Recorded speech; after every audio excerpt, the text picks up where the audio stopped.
Hey everyone, it's Angela, and this is the second video in my video series on showing you how to take better pictures.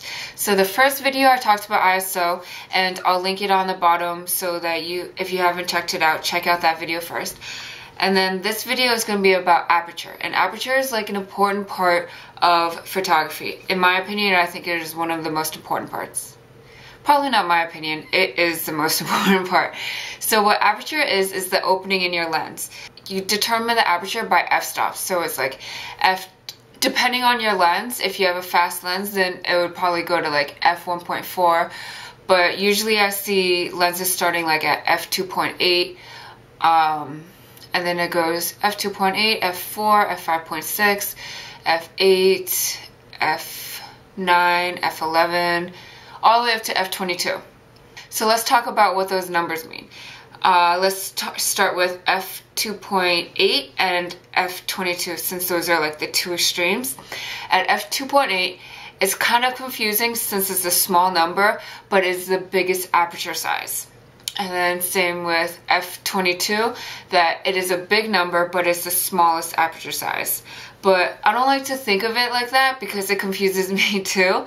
So I always think about f2.8 is a small number, so you're going to have a small depth of field and you're only going to have a small amount of the picture in focus.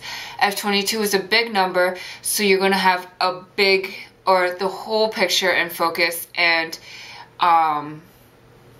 so that's how I think of it. It's just an easier way for me to think of it as opposed to, oh, it's a small aperture, it's a big aperture, whatever. So if you're taking macro shots, or you want one thing to be in focus in your picture and the rest of it to be blurred, then you want to go with f2.8, f1.8, f4, whatever. And then you're supposed to take landscapes at f22. So so you have everything in focus. But I never shoot at f22. I kind of feel like sometimes I don't get it very crisp like I want. So usually when I shoot landscapes is f11. So let me show you some examples of how I use these apertures. This is a landscape shot. This shot was shot at a small aperture, meaning a big number. This is a macro shot at a big aperture with a small number.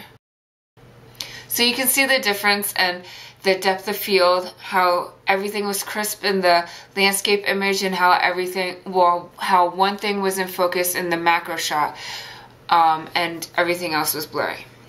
So in the next video we'll talk about shutter speed, and in the video after that we'll talk about how to bring all three of these concepts to take fully manual pictures. We don't want to use our camera in automatic because we can't control the way it looks, and you'll just come out with better pictures once you know how to use your camera. So I hope this helps. Leave me a question in the comments if you have any questions, or a video response. I've never gotten a video response, and I would love to see what you guys look like. So leave me a video response, and be sure to subscribe to these videos so you know when a new video comes out. I'll be doing these pretty often, especially right now it's during the holidays and there's not much else going on. So see you guys later. Bye.